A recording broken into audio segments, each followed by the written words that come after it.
La tahqiranna minal ma'rufi syai'a. Jangan pernah mengecilkan perbuatan baik walaupun syai'a, sedikit. Apa itu? Antul qiya akhaka biwajhin talqin. Engkau berjumpa dengan saudaramu dengan wajah yang lepas. Talaqa, tolak, lepas. Talaqa, tolak, wajah dia lepas. Apa makna? Wajahnya cerah, bukan macam wajah orang yang terikat dengan tali, maka wajah dia lepas. Hadis yang lain yang semakna dengan ini, tabassumika fi wajhi akhika sadaqah. Senyummu ke wajah saudara sedekah.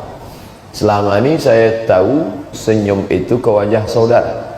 Malam ini ke tabung-tabung pun boleh juga. Maka amal di antara yang boleh menyampaikan kita ke surga adalah idkhalus surur fi qulubil mu'minin, menyenangkan hati orang lain. Makanya dalam Quran dikatakan qaulun ma'rufun, cakap yang elok, yang baik, menyejukkan hati, khairum min sadaqatin, lebih baik daripada berbuat baik, yatsma'uha adza, berbuat baik banyak tapi menyakiti hati orang lain. Seelok-eloknya buat baik banyak, hati orang tak sakit. Tapi yang lebih parah, sudahlah tak buat baik, hati orang sakit. Awak kenapa tak buat baik? Saya memang tak ada buat baik, tapi hati orang tak ada sakit. Pertengahan. Dia banyak buat baik, tapi hati orang sakit di bawah itu. Hati orang tak ada sakit, dia pun tak ada buat baik, maka tak ada yang dapat dia bawa menghadap Allah Subhanahu wa ta'ala. Mengapa masjid itu tegak berdiri? Kalaulah bukan kerana aku yang membina masjid itu, kalaulah bukan kerana saya yang memberikan tazkirah di masjid itu, maka kata Allah dalam Quran, khairum min sadaqatin yatsba'uha adza. Kata Nabi pula dalam hadis, ada 3 golongan. Salah satu, la yukallimuhumullah yaumal qiyamah, dia tidak akan diajak bicara oleh Allah pada hari kiamat. Wala yanzuru ilaihim, dia tidak akan dipandang Allah pada hari kiamat. Wala yuzakkihim, dia tidak akan disucikan, diampunkan Allah. Walahum azabun alim, dan dia mendapatkan azab yang amat sangat menyakitkan. Siapa dia? Mannan, orang yang mengungkit-ungkit, mengungkap-ungkap pemberian perbuatan baik yang pernah dia lakukan dulu. Kalaulah bukan kerana aku yang menyekolahkan anak yatim itu, kalaulah bukan kerana saya yang membantu pondok ma'had itu, kalaulah bukan, dia kata semua aku, bahasa Arabnya ana, orang yang selalu menyebut saya, aku, ananiyah, kesombongan, keangkuhan, kerana aku. Bila ada kawan, sahabat, kerabat, jamaah kita sikit-sikit bercakap aku, sikit-sikit berkata aku, maka sampaikan kepada dia, hai saudaraku, yang selalu menyebut aku dalam Al-Quran itu ada 4. Yang pertama, ana rabbukumul a'la, aku Tuhan yang maha tinggi, Fir'aun. Yang kedua, innama utituhu ala ilmin indi, aku kaya kerana akal dan usahaku. Siapa dia? Qarun. Yang ketiga, khalaqtani min nar, aku dari api, wa khalaqtahu min tin, engkau dari tanah. Aku lebih mulia, aku lebih hebat, aku lebih kuasa. Siapa dia? Syaitan. Fir'aun, Qarun, syaitan. Lalu yang keempat siapa? Awaklah yang keempat. Sikit-sikit aku, sikit-sikit aku, kejap-kejap saya, kejap-kejap saya. Maka kita selalu berkata, mengapa ini hebat, megah, mewah?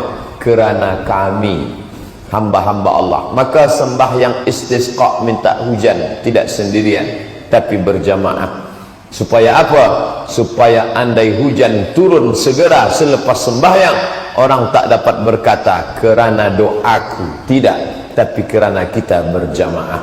andai sudah 2 hari 3 malam sembahyang istisqa dilakukan, hujan tak juga turun, dan tiada seorang pun boleh menyalahkan ni kerana imamnya tuan fulan lah maka hujan tak turun-turun.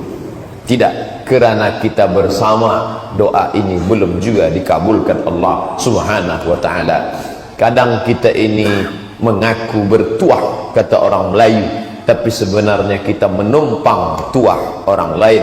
Banyak perbuatan baik orang lain, kerana itulah azab tak jadi turun. Wa ma kana Allahu liyu'adzibahum wa anta fihim. Azab tak turun kerana Muhammad sallallahu alaihi wasallam ada di tengah mereka. Hari ini dia tak ada di tengah kita. Mengapa kita tetap juga na'udzubillah azab tak turun? Wa ma kana Allahu mu'adzibahum wa hum yastaghfirun.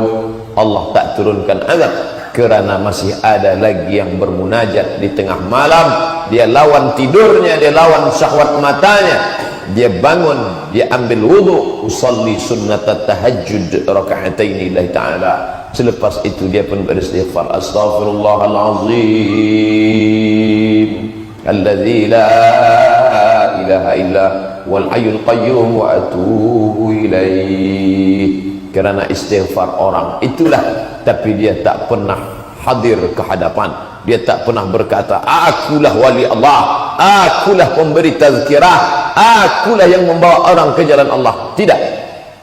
Dinding ini kokoh, kuat, besar, tapi yang tampak di luar adalah yang paling lembut. Apa dia? Pewarna. Padahal di dalam itu ada besi, di dalam itu ada batu, di dalam itu ada macam-macam yang kuat-kuat, tapi yang kuat tak pernah tampak ke hadapan orang ramai. Malam ini yang tampil ke hadapan kami bertiga saja, tuan imam, tuan pengacara, dan saya pemberi tazkirah. Tapi orang ramai tahu ada malam ini kajian. Bukan kerana saya tak pernah bagi maklumat. Orang di persekitaran masjid tahu, sebab ada yang bagi maklumat melalui Instagram, WhatsApp, dan maklumat lainnya. Mereka tak kita kenal, mereka kita tak tahu, tapi mereka dicatat malaikat sebagai orang yang pernah berbuat baik. La tahqiranna minal ma'rufi syai'a. Jangan engkau kecilkan perbuatan walaupun dia sedikit, kerana perbuatan yang baik itu akan besar di hadapan Allah kerana niat yang baik. Rubba amalin saghirin, berapa banyak amal yang kecil, yukabbiruhun niyah, dibesarkan oleh niat. Wa rubba amalin kabirin yusaghiruhun niyah, berapa banyak pula amal yang tampak di mata besar, dirasa amal itu akan menolong sebesar bukit Uhud, tapi ternyata dia dikecilkan oleh niat. Maka kita luruskan niat dalam beramal. Innamal a'malu binniyat wa innama likulli imri'in ma nawa. Jadi dalam beramal ini maka kita tunjukkan bahawa kita beramal kerana Allah Subhanahu wa ta'ala. Suatu ketika Nabi sedang duduk bersama sahabat. Halaqah. Halaqah artinya bulat, melengkung, melingkar. Nabi di tengah, sahabat berkeliling. Halaqah. Tak lama sedang halaqah, datang seorang lelaki, air wuduknya basah di wajah sampai ke ujung janggutnya. Dia tenteng selipar, dia pun masuk. Kata Nabi, tuan-tuan, sahabat-sahabat, bila engkau ingin menengok penghuni syurga, itulah dia orang yang masuk itu ya Rasulullah. Ya, itulah dia penghuni syurga. Maka sahabat merasa heran, apa kelebihan dia? Dia bukan Abu Hurairah yang penghafaz hadis, dia bukan Abdullah ibnu Abbas yang pernah didoakan Allahumma faqihu fid din wa 'allimhu ta'wil, dia bukan pula Sayyidatuna Aisyah isteri Nabi. Dia manusia yang tak dikenal, nama dia pun tak siapa. Tapi bila engkau ingin tahu penghuni surga, itu dia orang. Sahabat datang ke rumah dia, bertamu boleh 3 hari 3 malam. Lebih daripada itu sedekah. 3 hari 3 malam hak kita kepada sahibul bait. Dia tengok makannya biasa saja, dia tengok tidurnya tak ada berlebih kurang seperti manusia kebanyakan. ini orang kenapa Nabi kata penghuni surga? Sembahyang dia biasa saja, ibadah dia biasa. Pada hari ketiga ia pun disoal, Tuan, sahabat berkata, manakala kami duduk bersama Rasulullah sallallahu alaihi wasallam, Nabi menunjuk engkau lah penghuni surga. Tapi aku sudah 3 hari 3 malam di rumahmu, aku tengok engkau pandang biasa saja. Apa sebenarnya amal engkau yang boleh menyampaikan ke dalam surga Allah? Apa jawab dia? Amalku tak lebih tak kurang sama seperti kalian. Hanya saja sebelum tidur malam aku sudah membersihkan hatiku. Tak ada dendam kesumat sakit hati, tak ada sumpah serapah caci maki. Aku sudah maafkan semua orang yang menganiayaku. Dari terbit matahari tadi sampailah tenggelam matahari, maka hilanglah semua, tak pernah berkesan dalam hatiku. Apa maknanya? Surga tak selamanya direbut dengan al-hajjul mabrur laisa lahu jazaa illa al-jannah. Surga tak hanya direbut dengan membina masjid, man bana masjidan banallahu mithlahu baitan fil jannah. Siapa yang haji mabrur balasannya surga. Siapa yang mampu membina masjid maka dibangunkan istana dalam surga. Tapi ada satu lagi, dia tidak tawaf, dia tidak sa'i, dia tidak melontar jumrah, dia tidak membina masjid, tapi Nabi menjanjikan dia masuk surga. Kenapa? Qad aflaha man tazakka. Beruntung orang yang mensucikan hati. Selepas hati suci, wa dzakara asma rabbih fasalla. Setelah hati suci, barulah zakara, mengingat Allah, fasalla, barulah dia salat. Kerana salat yang berkubang dengan dendam, kesumat, hasad, dengki dan busuk hati tak memberikan kesan apa-apa dalam pribadi seorang muslim.